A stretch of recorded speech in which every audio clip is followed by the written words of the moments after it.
తుఫాన్లు అకాల వర్షాలతో రైతులు విపరీతంగా నష్టపోతున్నారు. పంట చేతికొచ్చే దశలో కొన్ని పంటలు నష్టపోతే మరికొన్ని పువ్వు దశలోనే నేల కొరుకుతున్నాయి.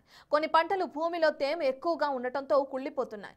ఇలాంటి సమయాల్లో ఎలాంటి జాగ్రత్తలు తీసుకోవాలి, పంటలను ఏ విధంగా కాపాడుకోవాలి వంటి అంశాలపై వ్యవసాయ శాస్త్రవేత్త ప్రొఫెసర్ లక్ష్మణ్తో మా ప్రతినిధి శివశంకర్ ఫేస్ టు ఫేస్. మంతా తుఫాన్ ప్రభావంతో రైతులు ఏ విధంగా నష్టపోయారో మనందరం కూడా చాలా క్లియర్గా చూసాం. ఎందుకంటే అనేకమైనటువంటి చేతికొచ్చే దశలో వందల ఎకరాల పంటలు, వేల ఎకరాల పంటలు, వరి కావచ్చు, మొక్కజొన్న కావచ్చు, చెరకు, పత్తిలా అంటే ఏ పంట అనేది లేదు.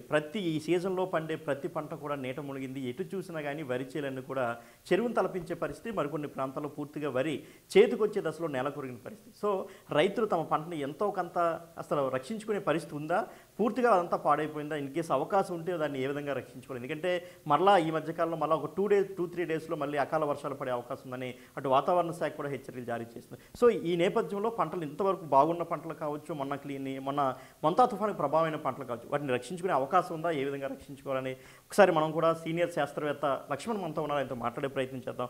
సార్ చెప్పండి, మంతా తుఫాను ప్రభావం మీరు కూడా చూశారు. రైతులు ఏ విధంగా నష్టపోయి అంటే పంట పొలాలు పూర్తిగా నిండిపోయిన పరిస్థితి, మరికొన్ని చోట్ల వరి చేలు పూర్తిగా నేల కొరిగిన పరిస్థితి, వాటిని మళ్ళీ తిరిగి రైతు రక్షించుకునే పరిస్థితి ఏమైనా ఉందా అసలు? అంటే ప్రధానంగా ఏంటంటే వరి పంట మన విజయనగరం జిల్లాలో దాదాపు ఈ సంవత్సరం 97,000 హెక్టార్లలో సాగు చేయడం జరుగుతుంది. అంటే దాదాపు 2,50,000 ఎకరాల్లో వరి పంట సాగు చేయడం జరుగుతుంది.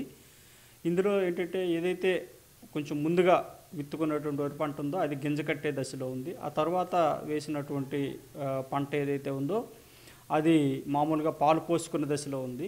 ఇంకా లేటుగా విత్తుకునేది ఏదైతే ఫ్లవరింగ్ దశ అంటామో ఆ దశలో ఉన్నాయి. ఇప్పుడు వివిధ దశల్లో వరి పంట ఉంది. మన జిల్లాలో వ్యవసాయ శాఖ ప్రాథమిక అంచనా ప్రకారం దాదాపు ఒక 1,500 ఎకరాల్లో వరి పంట నష్టపోయినట్టు జరిగింది. అంటే వాలిపోవడం కానీ లేదంటే మునిగిపోవడం కానీ. అయితే ఇది వివిధ దశల్లో ఉన్నటువంటి పంటలో ఏదైతే పూర్తిగా పండిపోయినటువంటి పంట ఉందో అక్కడ ఒరిగిపోయినట్లయితే, అంటే నీరు ఒక 2-3 రోజులు నిల్వ ఉంటుంది కాబట్టి అటువంటి దగ్గర ఎక్కువగా మొలకలు వచ్చేటట్టు పటువంటి అవకాశం ఉంటుంది. నీరు తక్కువగా ఉంటే పర్వాలేదు. ఒకవేళ మునిగిపోయి 3-4 రోజులు ఉండిపోయి నీరు కానీ మొలకలు కానీ నీరుని తాగేస్తే మొలకలు వచ్చేటటువంటి అవకాశం ఉంటుంది. అటువంటి పంటని చాలా వరకు నష్టపోవడం జరుగుతుంది.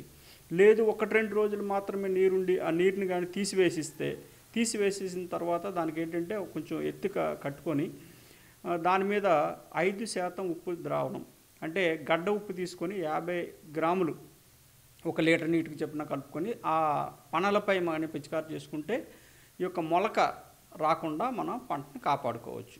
అది తుది దశలో ఉన్నటువంటిది. అదేవిధంగా ఏంటంటే వరి పంట ఏదైతే ఫ్లవరింగ్ దశ నుంచి గింజ పాలు పోసుకునే దశలో ఉన్నటువంటి వరి పంట కానీ ఒకవేళ నీటి మునిగినట్లయితే 2-3 రోజులకి మించి మునిగినట్లయితే దానికి వివిధ రకాలైనటువంటి తెగుళ్ళు వచ్చేటటువంటి అవకాశం ఉంటుంది. ప్రధానంగా ఏంటంటే పాంపొడ తెగులు కానీ, అదేవిధంగా కాండం కుళ్ళు, అదేవిధంగా ఇటువంటి తెగుళ్ళు, వాటితో పాటు సాంబ మసూరి, సోనా మసూరి వంటి రకాలకైతే దోమపోటు కూడా వచ్చేటట్టు అవకాశం ఉంటుంది. కాబట్టి ఇప్పుడు రైతులు